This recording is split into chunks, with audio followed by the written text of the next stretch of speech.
Alors pourquoi le répit familial reste compliqué aussi? C'est la question du pour qui.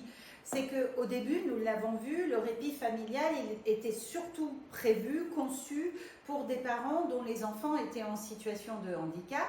Puis après, il a été élargi aux parents en situation solo. Et c'est vrai que depuis notamment la pandémie, on commence à réfléchir aussi aux parents qui sont en épuisement parental. Le burn-out parental est quand même aujourd'hui un syndrome que l'on prend en compte. Mais quand on réfléchit bien, on se rend compte que ce répit familial, il semble nécessaire pour tous les parents.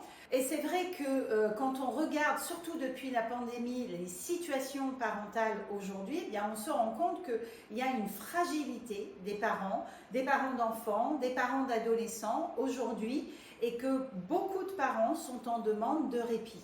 Alors quand notamment vous avez un parent qui vient vous voir et qui vous explique qu'il est submergé par toutes ces tâches, nous avons tendance en tant que professionnels à lui dire écoutez, c'est sans doute une question d'organisation, il faudrait faire des listes qui pourraient vous aider à mieux vous organiser. Alors la to-do list, vous le voyez, ça c'est vraiment une charge mentale énorme. Pourquoi? Parce que la to-do list, elle ne nous permet pas de trier, elle ne permet pas d'organiser, et la to-do list, elle se rallonge encore et encore et encore. Donc, premier élément vraiment important, quand un parent vient vous voir et vous dit qu'il est submergé, ou quand il vous montre avec fierté ces différentes to-do list, c'est de lui dire non, laissez-les de côté si possible.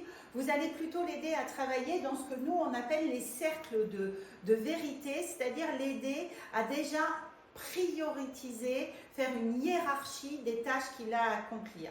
Et donc avoir trois cercles de vérité. Au cœur du cercle, ce qui est vraiment indispensable, donc ce qu'il doit pouvoir faire tous les jours, et honnêtement ce sera 2 à 5 tâches maximum.